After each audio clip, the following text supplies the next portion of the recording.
Hello बच्चों, let's see the question. The question says Tyndall effect in colloidal solution is due to option 1 reflection of light, option 2 diffraction of light, option 3 scattering of light by dispersed phase, option 4 scattering of light by dispersion medium. तो हमें ये बताना है कि Tyndall effect क्या होता है और किस वजह से होता है. So first of all we will write down the key concept.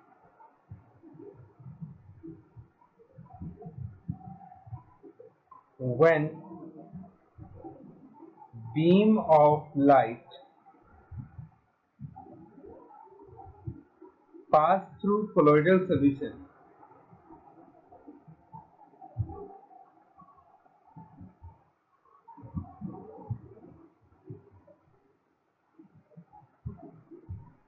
path of light become visible.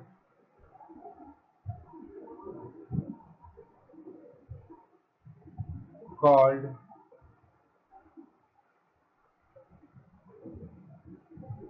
Tyndall effect.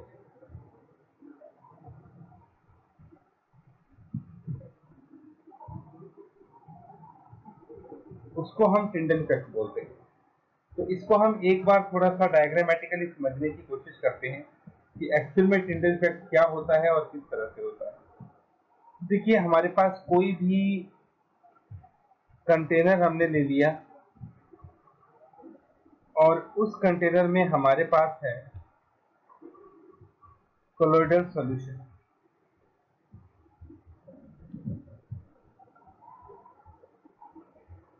Now, colloidal solution have two main components: dispersed phase and dispersion medium. So suppose this is a dispersed phase particle. ये कोई particle है जो कि disperse phase का है और यहाँ 90 degree के एंगल पे हमने एक माइक्रोस्कोप लगा दिया. अब होता क्या है, जब बीम ऑफ लाइट इस कोलोइडल सॉल्यूशन में से पास करती है तो ये जो कोलोइडल पार्टिकल्स होते हैं ये पहले तो इस बीम ऑफ लाइट को एब्जॉर्ब कर लेते हैं. ठीक, और जब ये इस बीम ऑफ लाइट को एब्जॉर्ब करते हैं उसके बाद ये जो पार्टिकल्स होते हैं ये इसको चारों डायरेक्शन में स्कैटर करते हैं. आफ्टर स्कैटरिंग लाइट माइक्रोस्कोप पे पड़ती है जिसकी वजह से हमें जो पाथ है वो विजिबल हो जाता है. तो टिंडल इफेक्ट के बारे में हम यही कह सकते हैं, it is due to scattering of light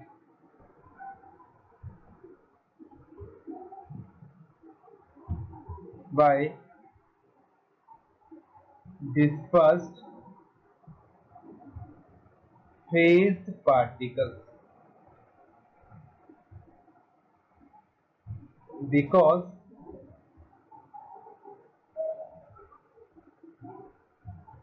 these particles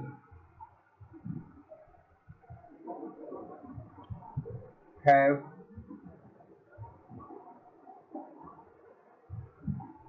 appropriate size. ठीक है, क्योंकि इन पार्टिकल का एप्रोप्रिएट साइज होता है जिस वजह से ये लाइट को स्कैटर करने की कैपेसिटी रखते हैं जिससे आपको पाथ ऑफ लाइट जो है वो विजिबल हो जाता है. तो और यही हमारे पास टिंडल इफेक्ट में होता है. तो जो हमारे पास ऑप्शन 1 है रिफ्लेक्शन वो गलत है, रिफ्रैक्शन भी गलत है, scattering of light by dispersion medium भी गलत है, scattering of light disperse phase वो सही है हमारे पास. तो थर्ड ऑप्शन सही है. तो our final answer is option 3, scattering of light by dispersed phase. Hope you understood it well. Best of luck.